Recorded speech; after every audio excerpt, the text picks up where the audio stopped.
Hi, this is Sarit Switzer, and welcome to the It Is Taught podcast, a podcast devoted to the teachings of Rabbi Shneur Zalman of Liadi as recorded in his most famous work, the Tanya.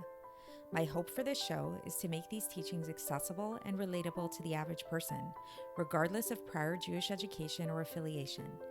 The episodes follow the prescribed daily study portions and are meant to serve as practical lessons in how to live your life as your true self and develop an authentic and powerful relationship with your Creator.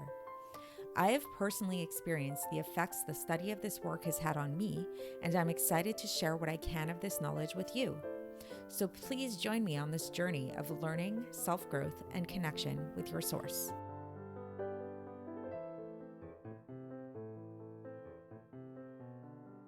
Hi, and welcome to the It Is Taught podcast. This is episode 202 for the 13th of Sivan in a leap year. So we've been talking quite a bit about the sun and about sunlight and about how sun and sunlight are apt analogies for understanding God and his relationship with the world and creation and all of that. And yesterday we left off with a question.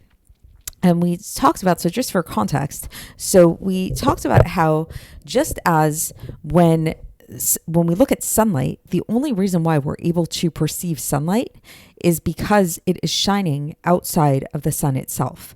Whereas into something that's not the sun, like here on Earth, for example. Whereas were we to take those very same rays of sunlight and shine them back inside of the Earth, then those rays of sunlight would cease to exist because they'd be shining back in their origin, in their source. And we use this as an analogy for understanding creation in relation to God, or more specifically in relation to God's speech, which is the animating force which underlies all of existence, as we spoke about. And so we talked about how if we were to really see the source of all of creation, which is really the speech of God, it would cease to exist because we'd see it in its origin, in its source. And then we left yesterday with a question, and we said that, so why is it that we are able to perceive reality as an independent existence, as the world around us, as some type of substantial, tangible existence? Because unlike in the case of the sun, where there's sun and then there's not sun, so there's the sun and then there's the earth onto which the sun shines its rays. In the case of God and God's speech, there is nothing except for God's speech. We already spoke about that. So if that's the case, that means that everything here on this earth is in its source still. So it's as if we are the rays of sunlight inside of the sun.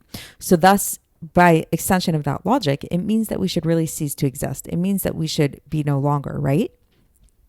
So that was the question that we left off with last time. And today we're going to begin to unwrap the answer to that question without actually getting fully to the answer, but we're going to start to deepen and delve into this discussion a little bit more.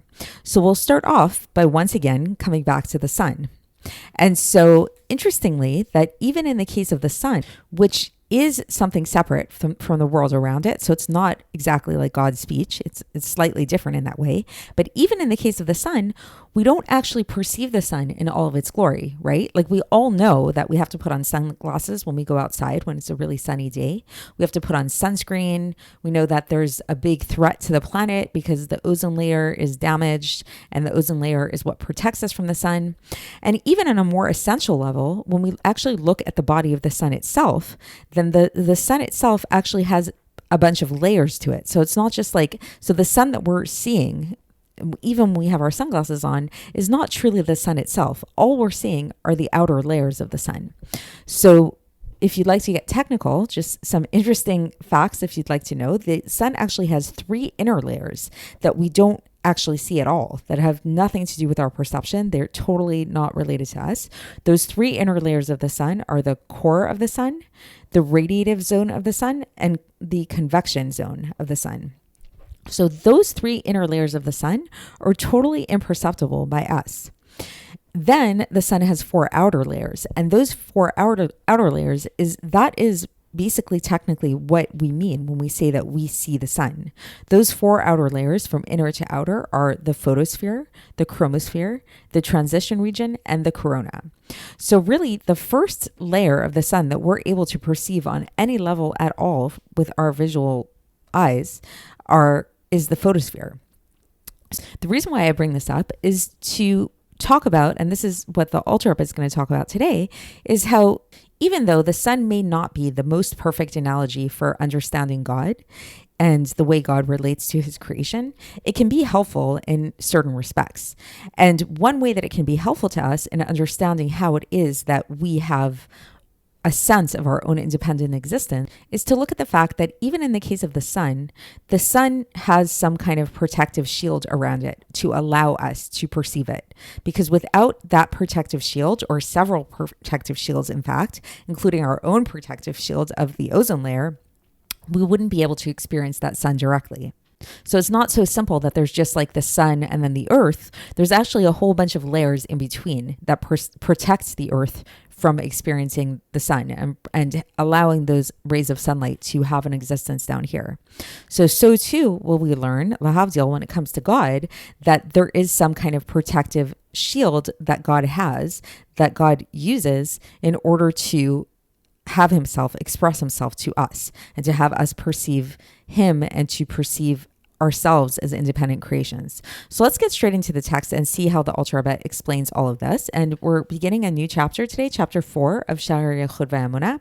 And so here we go. So the Alter Rebbe begins this section today by quoting a verse from Tehillim, chapter 84, verse 12, where it says, Ki shemesh umagen Hashem Elokim.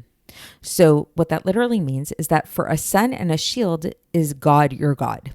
So sounds kind of abstract, sounds a little bit obscure. So we're going to try to break that down a little bit. So let's go back and read that a little slower. So Ki shemesh umagen Hashem Elokim. So for the sun and a shield is God your Lord. So a sun and a shield. So that word shield, or in Hebrew magen, is alluding to the fact that the sun has a shield to it, as we referenced in the introduction. And so, like we mentioned, the sun has a shield around it, or it has a protection, like a sheath around it, in order for creation to be able, in order for created beings to be able to handle it, in order for us to be able to bear the heat of the sun and the rays of sunlight from the sun.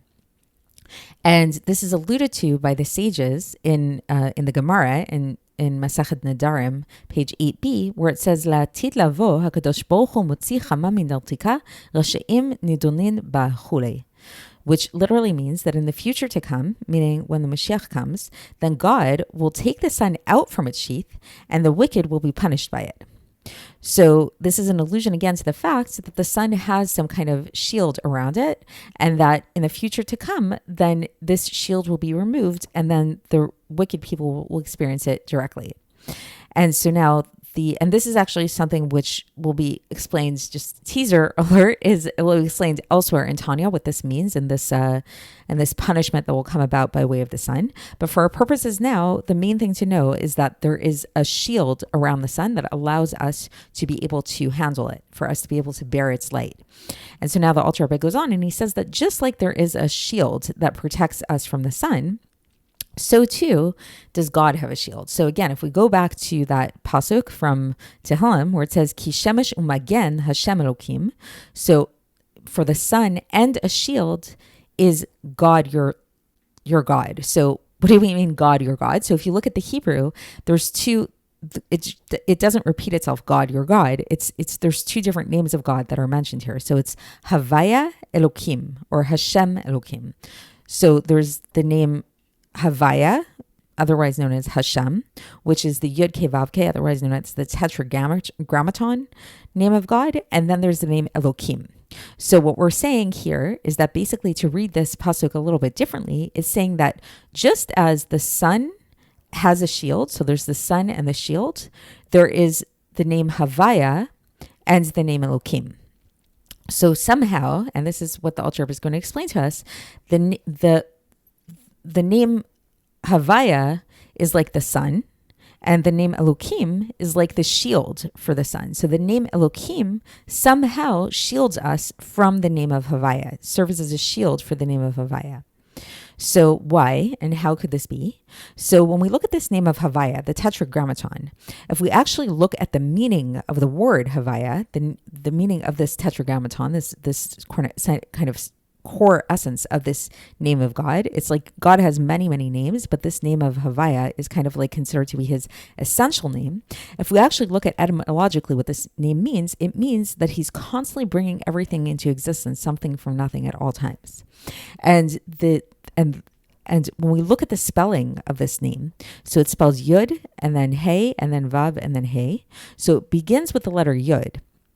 And a word in Hebrew that begins with the letter Yud is an allusion to something which is happening, an action that's happening grammatically. Like when you have a Yud in front of a word, it's a grammatical indication that this action that's being done is something that's continuous and perpetual. And then the Alter Rebbe brings an example of this from Iyov, chapter 1, verse 5, where Rashi explains this, where it says, Kacha yaseh Iyov kol hayamim.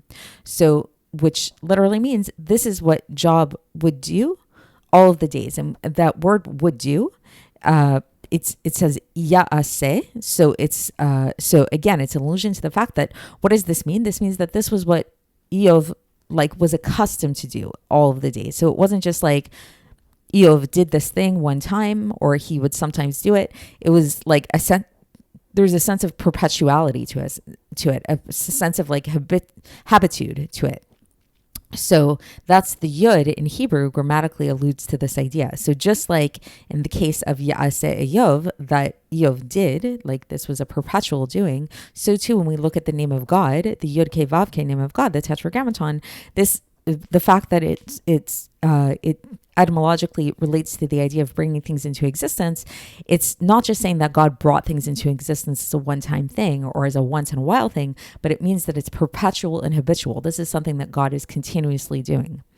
And so thus we can say that this life force that's coming from the mouth of God, from the Spirit of God's mouth, and bringing them into existence, something for nothing at all times, it's not enough that they were just created one time in the 6 days of creation, as was explained above. So it wasn't just that, like, as we mentioned, we've been talking about this several times already in this podcast, creation wasn't a one-time event. It's not that God created the world in 6 days of creation and then, ta-da, now we have a world and that's it. Creation is something that's happening at every moment, at every day, at every single second, all the time. And this is what's alluded to in that name of the Yud Ke Vav Ke, of the Tetragrammaton.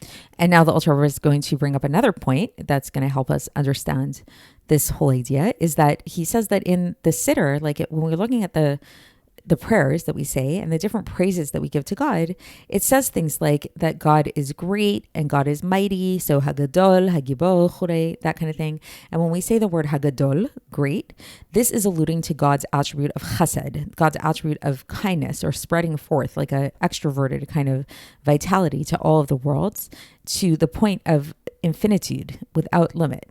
So that these creatures that exist should exist out of gratuitous kindness. So it's like with total, like God brings the world into existence with total kindness. Like he doesn't judge. He doesn't it's not created out of a judgment. It's not created out of like, oh, do these creatures deserve to exist or not? God's just like bestowing kindness on all of his creations in order to bring them into existence. And then when we talk about God's greatness, the Gedula, this is coming from the greatness of God in all of his glory. So what that means is that God is great, and his greatness is unfathomable. So this is a citation from Tehillim, chapter 145, verse 3, where it says, Ki gadol Hashem u'legedulato en cheker. So God is great and his greatness is unfathomable. And so thus when God creates the world, he does this in this very infinite kind of way, like in an unlimited way, making unlimited worlds and unlimited creatures, because, and this is where the Alter Rebbe concludes, is that it's the nature of the good to do good. So because God is the source of all goodness and the source of all chesed and the source of all greatness, then it is his nature to give and to do good and to create the world. So That's the end of this section. So if I could just kind of bring it all together, and we're kind of left here on a little bit of a cliffhanger, like in the middle of a sentence almost kind of thing, because we haven't really answered the question yet. So again, the question was, how is it that we can perceive ourselves to be independent entities, to have a sense of independent existence, if we are inside of our source at all times, unlike the rays of sunlight that are inside the sun? So we didn't get the answer just yet, but today we're going on a little bit of a tangent to help us get there. And the way that we did this is the Ultra River brought up a few points, which kind of might seem a little bit disconnected right now, but then hopefully they will all come together in future episodes. So point number one was this, again, going back to this idea of the sun, and how as much as we do talk about the sun and its sunlight, its rays and sunlight, and how we all perceive sunlight because we're here on Earth, it's not so simple. And that in fact, the sun itself actually has many layers to it that allow us to perceive its rays. Otherwise, we wouldn't be able to perceive its rays, perceive the sun at all. And it would be too intense for our eyes. We then talked about the fact that in the future, actually, God is going to remove these protective shields from the sun, and the wicked people will actually be judged and be punished by the rays of the direct exposure to the sun. Then we started getting into this whole discussion about God's names and about the relationship between God's two very foundational names, the name Yud-Ke Vav-Ke and the name Elohim, and how somehow this name Elohim serves as a protective layer for the name Havaya, just like the protective layers of the sun serve as a protective shield for the sun itself. And we talked about how etymologically this more essential name of God, this name of Yud-Ke Vav-Ke that needs to be shielded from us, etymologically is related to the idea of existence, of bringing things into existence. And it grammatically alludes to the fact that this is not just a one-time event that creation happened, but it's something that's happening perpetually and continuously at all times. And then finally, we talked about God's greatness and God's kindness and God's glory, and just about how it's the nature of God to bestow goodness and kindness upon all of his created beings. So that's it. And so my takeaway from this section really is to really give us a sense, first of all, that God is really great and God is truly bringing everything into existence, something from nothing at all times, which is something that we learned. And the greatness of God needs some kind of protective shield. So we're getting a sense at the answer here. We're getting a little bit of a glimpse into what the answer to our question might be. That there needs to be some kind of shield. That truly, it is true that if we were to experience God in a direct way, then we wouldn't be able to exist. We wouldn't be able to perceive ourselves as having independent existence. And in fact, even in terms of the sun, which is our nice analogy that we keep coming back to, even the sun, which is a created being, needs a protective layer in order for us to experience it. So all the more so does God need some kind of protective layer in order for us to be able to experience him and for us to experience ourselves in relation to him. So we'll get into these ideas a little bit more as we continue through this chapter. And so stick with it, bear with me, and we'll continue with this tomorrow. I'll speak to you then. Thanks for listening to the It Is Taught podcast, hosted by Sarit Switzer. This podcast is dedicated in loving memory of my maternal grandfather, Avraham Yitzchak ben Binyamin HaKohen of blessed memory. Music by Shoshana. If you enjoyed this episode and would like to support the show, please share it with others and subscribe on YouTube, Apple iTunes, Spotify, or wherever you listen to podcasts. And make sure to leave us a 5-star review. To find out more about the It Is Taught project, including more information on my soon-to-be published book, please visit our website, itistaught.com. To catch the latest from me, follow me on Facebook, Instagram, and Twitter. Looking forward to speaking with you tomorrow, and until then, have a great day.